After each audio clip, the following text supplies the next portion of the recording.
the things that got us successful, the things that made us competent are sometimes the very things that we leave behind when we think we're good enough. This is Mental Selling, the sales podcast for people who are dedicated to making a difference in customers' lives. We're here to help you unlock sales talent, win more relationships, and transform your business with integrity. I'm your host, Hayley Parr. Let's get right into it. Welcome back to Mental Selling, the podcast where we dive into the human side of sales performance and what it really takes to thrive in today's environment. Today's guest is someone who brings a powerful mix of experience, insight, and purpose to the table. Derek Roberts, president of Roberts Business Group. Derek is a seasoned sales leader, executive coach, Integrity Solutions executive partner, and co-author of the award-winning book, Listen to Sell. In this episode, we're talking about what truly drives high-performing sales teams, from high-impact sales activities to coaching strategies that unlock engagement and productivity. Derek also shares valuable lessons from his work with nonprofits and how purpose-driven selling can empower organizations of all kinds. We'll explore his view of selling through Integrity Solutions frameworks like the Congruence Model, and we'll dig into some of the most common challenges Derek sees in the market today. Whether you're leading a team, coaching others, or working to elevate your own sales game, there's something in this conversation for you. Let's get into it. Derek, welcome. Thank you for joining Mental Selling, a repeat guest. We love to see it. How are you? Haley, thank you. What a pleasure to be here. It's such a joy to be with you and spend some time chatting today. I'm so grateful. So are we. So before we dive into the big topics, I know you're a repeat guest, so the audience knows who you are. But for some of our newer listeners, tell me a little bit about yourself, a little bit about your journey, maybe something that people might not know about how you've gotten to where you are today. Long journey, selling most of my life. I keep telling my audiences and folks that I coach that I started selling when I was about 11, knocking on doors and selling things. But that progressed all through the journey of my career. And I found out that not just that I love leading teams and training people, but I just love selling. I mean, it's the bottom line. If you ask me who I am and what I do, I'd tell you I'm a salesperson first and foremost, beyond coach and author and all those things, because I believe something fundamentally true. That is that selling is a really noble profession. I think there's something incredible about that. So that's the journey for me in a nutshell over probably 30 to 40 years of that. I live in Wilmington, North Carolina, right on the beautiful coast of North Carolina. Fortunate to have a training consulting business, Roberts Business Group, and have had a long partnership with Integrity Solutions and the products with Integrity Selling, coaching, and otherwise. The thing that some people may know, but may not know about me is that my wife and I have 10 children. That keeps us pretty busy. It's a great incentive to keep selling. Lots of kids in college and otherwise. So you always have to have good motivation if you're going to be in this game. And that's certainly mine. And a privilege to not only be a husband and father to that, but I think coach to many. I realized, with experience comes an obligation to share some of that. And so it's a pleasure to be here with you, to share on this podcast, to share in the book, some of those experiences. I'm not sure I'd call it wisdom, but I would call it something like that occasionally worked. Sometimes that really worked. And a lot of, boy, I wouldn't do that again. Well, we can't wait to hear about all of that. I have to ask, are any of your kids future sellers? Are you instilling some of that career path? We can only hope, right? It's interesting in some of the work that I do with folks, especially when I do keynote addresses, a lot of things that we deal with is what do people believe about selling, right, as a profession? And our society doesn't have a very high view of that, unfortunately. And it's interesting. I take people through this little journey of discovery, and I use my kids as an example of this. And I say, look, I get to watch kids every day play and do what kids do. And we think about this. What do kids imagine that they will be? And, you get teacher and fireman and superhero and all that. But I asked the audience, how many of us, played salesperson? And not many hands go up. Never does a hand go up. Nobody sort of imagines themselves in this profession. And I take that on a little progressive journey. We go, well, what about in school as you began to see jobs and get your first job or whatever? No hands go up. And you go off and you get your professional education. And every once in a while you get one or two hands. And, somewhere along the journey, we get into our career later on. And most of us that are in sales don't have that as a life goal and a life vision. And so it really begs the question, how did you end up in sales, right? Did you just sort of stumble into it? Is it an option of last resort, or is it really something to aspire to and lean into? And you have some interesting discovery moments that people have along the way as they're like, well, how did I get in sales? And more importantly, what do I really believe that the profession is? And who do I believe that I am as a sales professional? And it speaks to this idea of, what do I really believe that I bring to the equation? And is it worthwhile? And if I don't buy into who I want to be as a sales professional, am I doing the job? So the reflection that you ask is, do my kids envision this? And it's a little bit of a mirror moment. Do any of my kids see themselves in sales? And I think I have a few of them. The truth is, the other side of the equation is, some of my kids, if you ask them what I do, they would be like, Dad sends emails for a living. So. Oh, that's so funny. And that's such an interesting question too. What got you into the sales profession? When I was a kid, my mom used to say you could sell a ketchup popsicle to a man in white gloves. And there you go. Then I landed in marketing, and I've never held quota in my entire life. That's such a good reflection question. I would imagine that when it comes to driving sales success, with all of your experience, that there are certain activities or skills or things that teams should be prioritizing. Are there any patterns in some of those top performers that you can identify? Maybe that's something that someone could, find within themselves and be like, oh, I can do sales because I have that in me. Yeah, I think it's, it is interesting as we try to attract people into sales. What are some of those key enablers? And then once they get in sales, what are the things that they really need to do to be successful? And I think Mike and I really put a lot of thought into, how do we speak directly to the sales professional and to the coach, and those triggers that enable people to accelerate. And as we work through the book, some of the things that really came out that I think are key. One is defining some goal clarity. Mm-hmm. And that's not just goals that are given to you. We all get those, right? Quotas and targets and things like that. But it's getting really clear with yourself about, what is it that I am aiming my energies towards accomplishing? And yes, there are in targets, in state, reaching numbers, reaching objectives. Sometimes it's developmental along the way, right? I'm going to do the right activities, or I'm going to develop a particular competency in myself.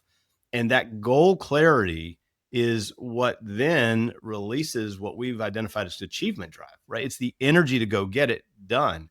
And so I think, first and foremost, for a lot of people, they do what they're told, but they don't own it. They don't define for themselves this thing that says, this is my objective. This is clear to me. And I would say, write it down or type it down or somehow record it, because it's an element of accountability for yourself, and maybe tell it to somebody else. But that goal clarity translates into everything about what I think about, how I show up every day, the purpose that I listen to a conversation with. It's interesting. Our brain, when it has that kind of focus, will filter information in and information out. It will prioritize for us subconsciously things that make us successful. So I think that's a starting point. There's a lot more, but that would be one that I would be looking for. Even if I'm bringing somebody into sales, is, do they have a clear sense of what they are aiming for or who they want to become? And then we can work with giving them the skills to achieve that. Yeah. And I love your tip on articulating it, writing it down, because sometimes that's the first time they've really thought how to put words to what they want. And I would imagine that applies to both personal and professional goals. I know my bucket list is on a sticky note somewhere, and it's just that visual reminder of what I want to do. And goals are not just these big targets, right? It's not what we do at the end of the month, the end of the quarter, the end of the year. So many salespeople, and myself included, right, is having a goal for the conversation. This is where a tremendous number of people miss the value of a pre-call plan. If I really want to make headway in this, I'm going to prioritize the things that I am aiming for in this conversation. And my questions will orient to that. The way I listen for opportunities will orient to that.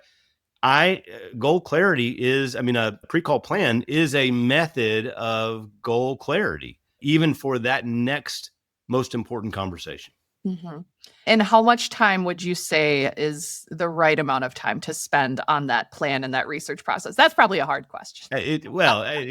Obviously, you have people selling in all kinds of different environments, and inbound sellers, that's not really as much a function, right? You can't prepare for the next call that might come in Mhm. and you engage, but certainly but you can prepare your day, right? The things that you want to orient to, and we do a lot with call centers in that. But certainly those of us that are a little more self-determinant in how do I engage that next piece, it depends on what do I already know about that client. See, part of my pre-call planning process is not just what are my objectives, but what is the legwork that I do to show up ready.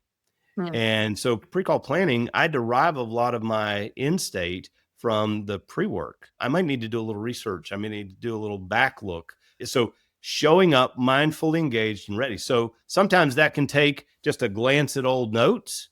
Sometimes it means getting into the CRM and pulling something up. It might mean a few minutes on the internet or with ChatGPT, doing some really smart research.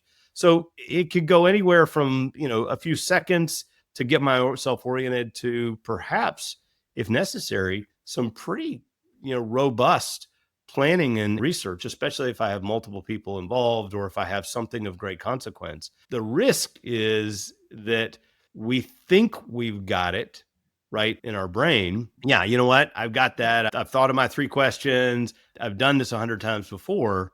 And then we get sloppy. And that's a real risk that a lot of sales professionals who probably were pretty good and successful sub-optimized what they could continue to do in growth because they get a little sloppy. Ron Willingham, who wrote much of this content originally for Integrity Solutions, challenged me early in my career. And he said, Derek, he said, be careful that you don't fall into the trap of it works so well you quit doing it. And as a young what in the world does that mean? As I've gotten a little grayer and a little balder and a little more scar, I know exactly what that means. Because as we get competent and proficient, we also think, I got this. Mhm. And we skip some of those really critical, fundamental, activities of just being disciplined. The things that got us successful, the things that made us competent are sometimes the very things that we leave behind when we think we're good enough. And that's the other piece of this equation, right? Great sales professionals have great discipline. Not to mention, I would imagine that some of the research brings up assumptions. You've come across this business challenge before and you know how this story ends. And so then your ears kind of turn off in the listening steps. That's exactly right. You think you know how that's going to go. That's exactly right. such sage advice from Ron Willingham. That's incredible. So obviously, the pre-call plan is a good tool, and there's tools and methods to measure some of those quantitative metrics, but there's the qualitative side of the house as well. And how do leaders really take it a step further, elevate overall professionalism? Are there certain coaching strategies that can help shift from being just a transactional rep to a true professional in the craft? Yeah, I think there are for sure. Few of us are perfect solo operators. I mean, your career, my career, I'm sure we can go back and point to many individuals along the way that took a moment to speak truth to us or challenge us or just expect more from us, sometimes than we have even expected of ourselves along the way. And so as we develop this idea of professionalism or growth as an individual producer, a lot of that is a reflection of those people who have influenced in our lives as coaches. And what's interesting in this book, Mike and I, we know and we have a heart for the individual producer, and we've given tools and processes and lots that they can immediately apply. But, we also sort of talked a lot with each other about this is not just for the end producer. we really need to speak to the coach. And we actually dedicated a third of the book to the sales coach. The last third is very much to the coach, but also every individual chapter has at the end of it a coaching corner designed with questions and designed with those coaching moments that say, okay, how do we sharpen the saw? How do we just tweak this little concept right here? And it's baked in there, but we very much felt like that coach role was a critical role because you have certain insight when you're standing on the side looking, when you're looking over the shoulder, when you're listening. You can ask questions that aren't always obvious to the producer. You use the word assumption earlier. It's not just assumption about our clients and prospects. Sometimes it's assumptions about ourselves and the way we're performing, the way we ask a question or don't ask a question, the things we lean into or shy away from. You need a coach who's looking at that and calling those things out and engaging not just what's going on, but I think more importantly, why. That's where the real meat of this comes, is having the insight to dig in with questions that say, what's behind the fact that you continue to lean in this product? And for some reason, you don't really ever talk about this service that we offer, even though it might be relevant to a particular prospect, or you consistently call on this type of individual, but we could really be talking one or two levels higher. Why are you not doing that? And that coaching role digs into that and begins to expose and create opportunities to say, wow, if I got a better view of that or understood that, I can do a lot more. We need that outside partner. And I think that's the big piece of the equation. Yeah, not to mention that you're using the book as an opportunity to tailor your coaching approach to the situation at hand. And I really liked what you said about the coaching role, because I feel like a lot of people find themselves in that role without, maybe self-identifying as a coach or having a title as a coach. And I think those strategies are critical for any leadership who's training and developing their people in any capacity. So that's such a powerful part of the book. You mentioned, tailoring your coaching approach to the situation at hand. And obviously, state of the world, coaching in a downturn or a market challenges. How can coaching strategies be adjusted to address some of these challenges and consumer behaviors? Are there any pitfalls or performance challenges that pop up? If you've lived long enough, you've lived through an up-down cycle, Yep. right? Maybe many of them. It's going to come. There are times that we're accelerating because things are good and we get the ease of being order takers. There are other times where we have to go work for it, right? So being a salesperson means that you till the ground, you mine for opportunities. And if things slow down, it's where real sales and real coaching show up, and it makes the biggest difference. And I think one of the more critical roles of a coach is being able to not only see and address those issues that are happening within the individual. And we can talk a little bit about the congruence model, because I think there's a great framework for coaching, but it's also helping salespeople prioritize.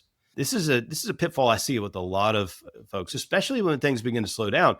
We're in patterns of behavior. We have relationships that are comfortable. We have things that we get used to doing. And sometimes busy is not productive.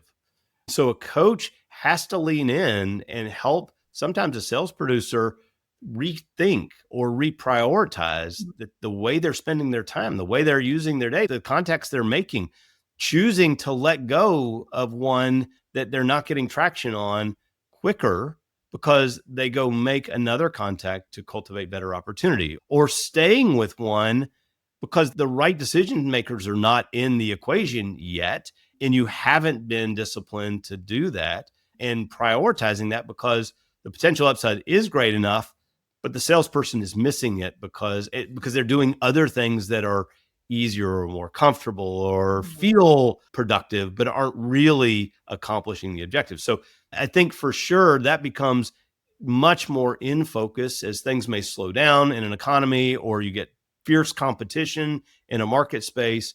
That leader coach has to draw a pretty bright line to the things that are the most essential and helping their team accelerate and excel in that way. I love that. I love how you called out that time is such a valuable resource and you have to really coach to the right outcomes in these situations. It's more important than ever. Hi there. If you're listening to this show, it means you believe in making a difference in your customers' lives and are looking for tools to grow in your career at the same time. At Integrity Solutions, we're changing the stereotypes about sales training in ways your customers will feel and experience every day. If you want to learn more about how we could help you and your team, go to integritysolutions.com. Derek, one thing you mentioned was the congruence model and how it's a key part of the Integrity Solutions philosophy and how you approach coaching. How do you integrate that model and how do you see it helping in terms of teams aligning their internal motivations with external performance? Of all the things that we talk about, the sales process, prioritization goals, all those things, the congruence model to me, it's like a catalyst to accelerating success in people. And we talk about these 5 areas: view of selling, view of abilities, values, commitment activities, belief in the product. And there are 5 buckets. But what's the most interesting to me is there are 5 buckets that get to the heart of how I show up every day. And so much of sales management is looking at dashboards, checking the numbers, removing obstacles. All those things are excellent and necessary. But when we start talking about people, because that's what we're selling through people.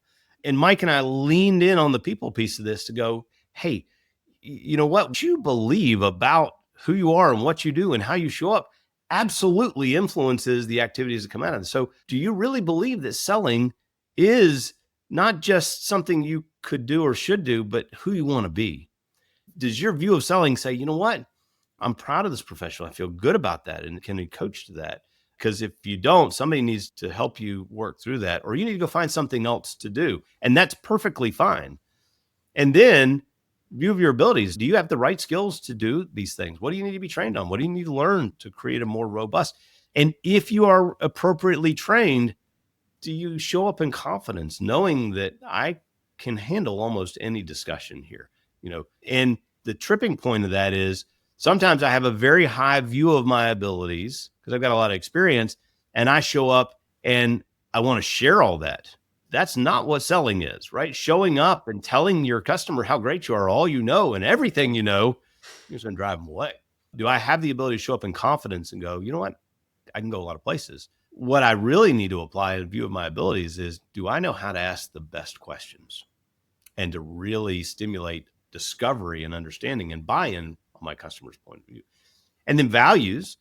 Do I feel like I'm a fair representative of the organization and the leadership that I'm a part of, or the organization that I'm a part of?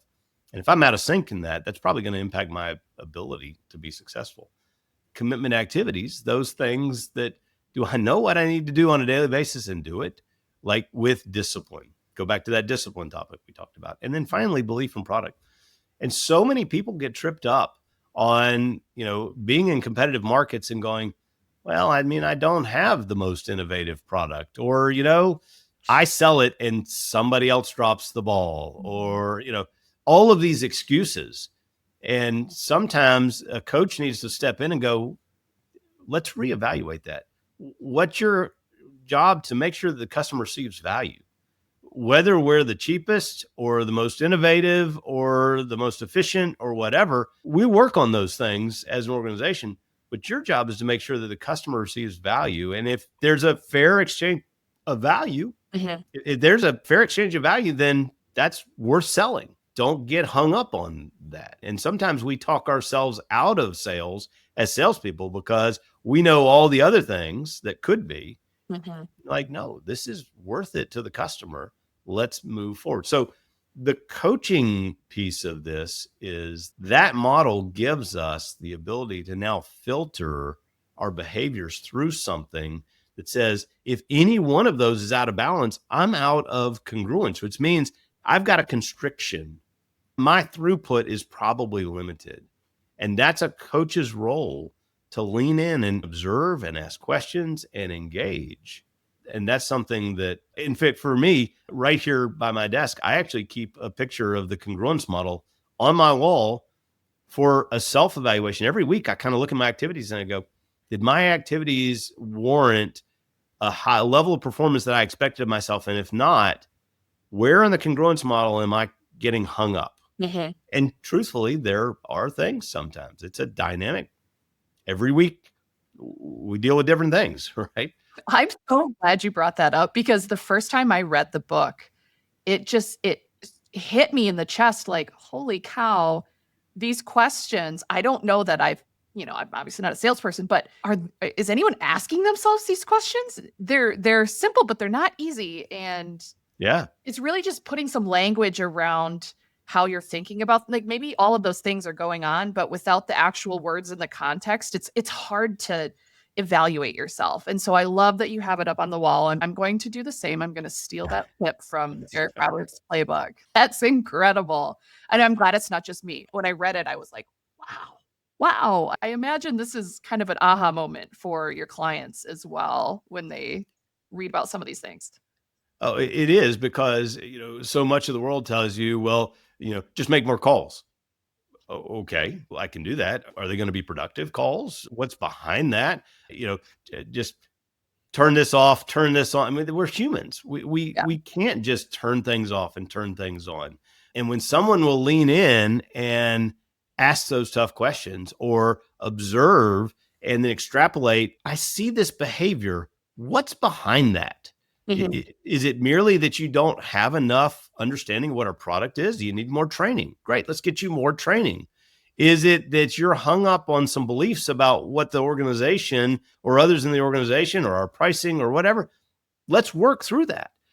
If you're not sold on the value, how could you possibly sell somebody else on the value? So there are these things that have to be worked out, and they're human things. Mhm. We're selling through humans, and this is why we want to lean in and champion. This is the age of the human sales. I'm a big fan of AI. I'm a big fan of bots and all that taking care of the commodity stuff that nobody wants to do, right? Why waste your time selling some cheap commodity when a true sales professional is needed for the complex stuff? Mhm. AI has created fantastic opportunities for us to be really smart and really custom. But if I'm not paying attention to that, if I'm not showing up fully engaged as a salesperson, then I'm not going to be able to do that job. And that's where coaching me as an individual is so powerful that enables this really incredible success. And it happens in all industries. It happens it's interesting. You mentioned nonprofits earlier. I work a Mm. lot in Mhm. nonprofit as well as for profit. And this mentality of sales and nonprofit sometimes blows people's minds. But what you're really doing is you're engaging people in opportunities. I don't care what industry you do it in. That's what you're doing as a salesperson. These principles apply regardless of where you are because they're human principles.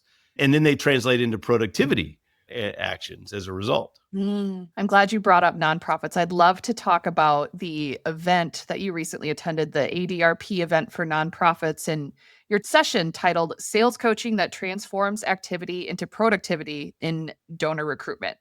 Talk to me a little bit about that event and what it is you love about that nonprofit space. We've had the privilege of working with nonprofits for 20 plus years in a variety of settings. This happens to be focused on the blood industry, right? Blood collection. And statistics say not, but I would hope that most of us have given blood. If you haven't given blood, this is just my little plug. Go give blood. It's essential.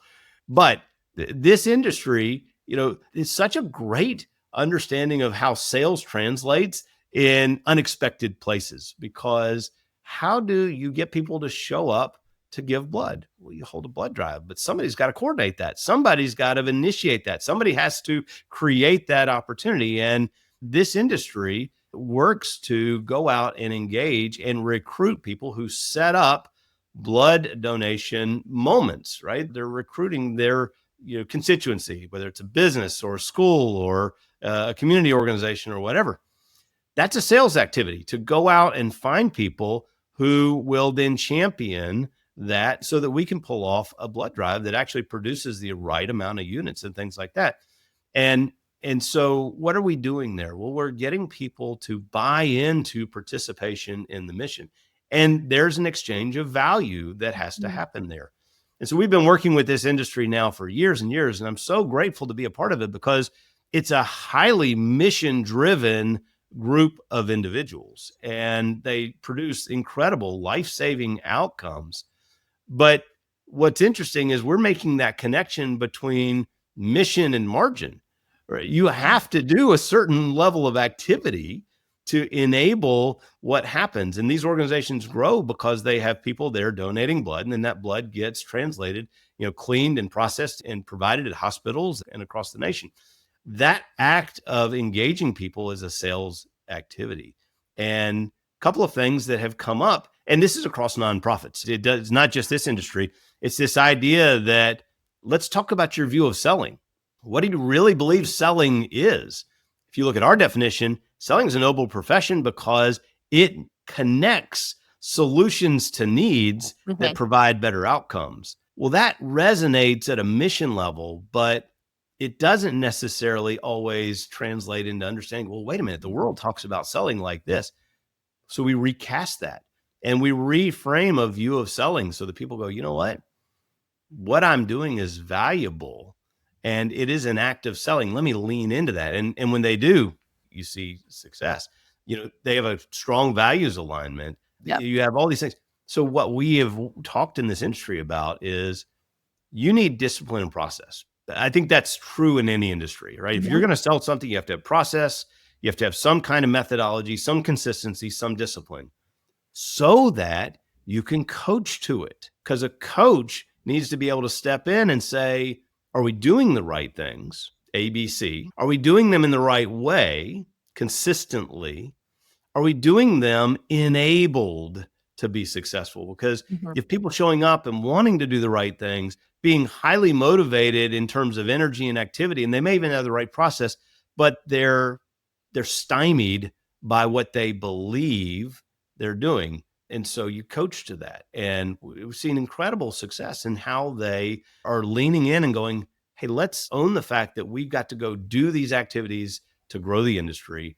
And let's coach to it so that people not only are excited about the mission, but enabled to do it through the right tools and right processes. And then they see tremendous outcomes.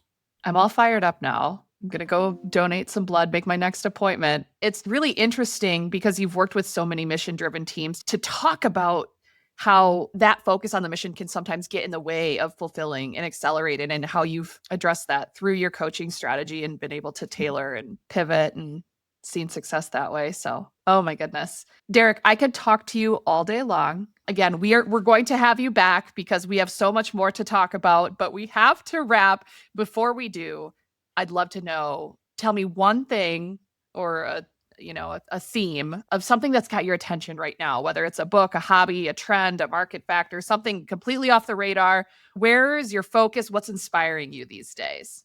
Yeah. So 2 areas I'll talk about. One is, as everybody is, right? AI is changing the landscape. And I believe that it is an incredible tool for sales professionals if we will utilize it. And it's not just asking ChatGPT to write something or whatever, but it's getting really, really smart about showing up smarter.